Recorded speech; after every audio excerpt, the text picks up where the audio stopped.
I've been playing Pokemon Legends Arceus for many hours now, and one of the main things that I've picked up on is how important items are in this game. To make sure that you keep your satchel full of everything that you need, you'll naturally want a fair bit of money.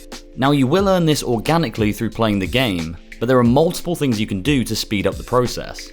This will become crucial as you begin to realise that in order to keep a good amount of items on you, you'll need to increase your satchel space, and it's not cheap. So to help you with your Hisuian overheads, make sure to take advantage of our key tips. So let's get into them.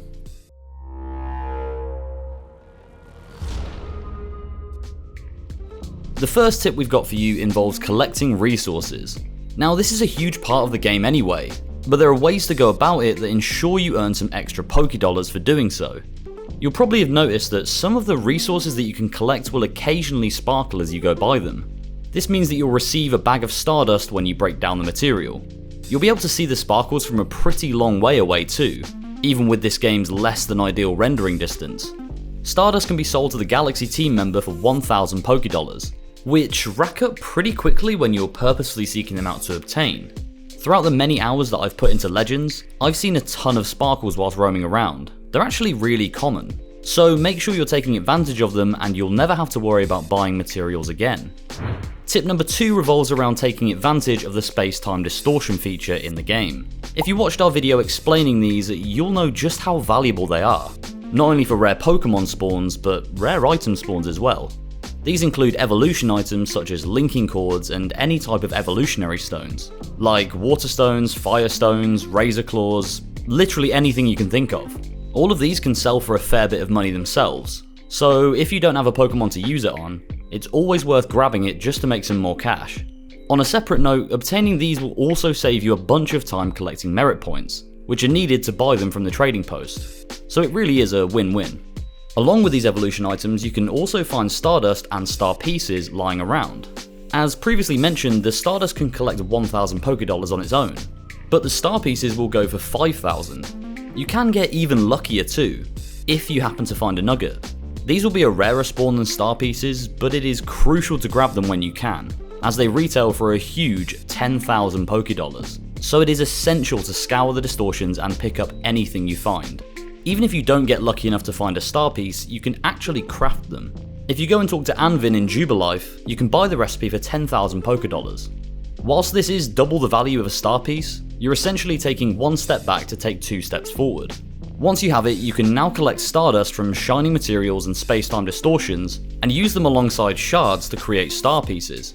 To quickly explain, shards are the most common item found in space-time distortions. There are genuinely tons of them lying around, so make sure to pick these up as well.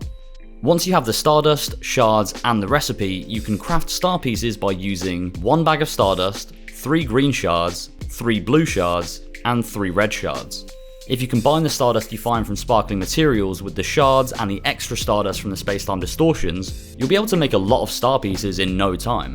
And it only takes 2 to get your money back that you paid for the recipe. After that, it's all profit. So be sure to take advantage of both of the first 2 tips together. So this next point might seem like an obvious one, but for anyone that doesn't know, the higher star rank you are, the more money you receive for each finding that you present to Professor Laventon. Seeing as you can rank up as much as you want in the first area, you can technically have this boosted amount of money for the majority of the game, and it will quickly add up, so don't shy away from catching those Bidoofs early on. The main methods to rank up quickly include completing research tasks for each Pokemon and aiming to get level 10 research on as many as possible. Catch as many new species of Pokemon as you can and look to evolve them to get the extra research points. If you're planning on doing this, be aware that it will be a grind, but even ranking up to Star 4 before taking on the rest of the game will reap huge rewards later on. Another quick point is to utilise the alpha Pokemon that spawn around the map. These are going to be tough to battle early on, but once your Pokemon are high enough level to take them on, you should really consider catching as many as possible. This is due to the large amount of money you'll receive for presenting them to Laventon. As you can see, once you've caught them and turned them into him, it will pop up saying that you've caught an alpha species, notifying you that you're being rewarded financially for doing so. As mentioned before, if you're really early into the game, this can seem like a tall order, but you'll definitely want to be taking advantage of it when your team becomes stronger. This next tip isn't so much a money making scheme, but more like a money retention scheme. You'll always have a portable crafting table with you and access to a crafting table at any campsite, so make sure to utilise them. You can find plenty of materials whilst roaming around, so you should never be short on them. And it's completely free, meaning that you don't have to spend your hard-earned cheddar on Pokeballs and potions. Whilst this definitely saves you money, you can also make money out of it too. If you speak to the same vendor in Jubilife as you did before, Anvin, he'll initiate Request 18, which requires you to go and find the materials to make a Pokeshu doll and give it to him. This allows you to then craft Pokeshu dolls whenever you want, and if you take one back to him, he'll give you a free one for nothing. The recipe requires 3 pieces of wood to craft, which are fairly easy to find in the Obsidian Fieldlands, but they can be a little bit tricky to spot. Once you do this, they each sell for 1,000 Pokedollars. This really isn't a get-rich-quick strategy, but a nice little bonus for whenever you pick up wood whilst roaming around. Our final tip is one for a little later in the game. Once you have access to Ursaluna, make sure to wander around on its back and dig for treasure. Some of the items that you can pick up by doing this go for a good amount of money, so it's definitely worth doing, even if you only do it for a little while in each area.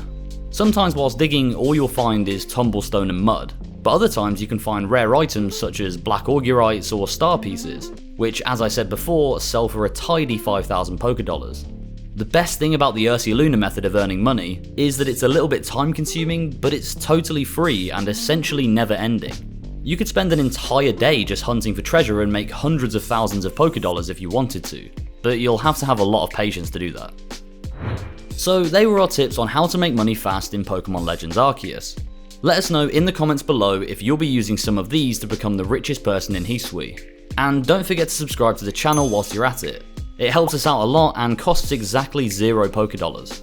Thank you all for watching, and we'll see you in the next video.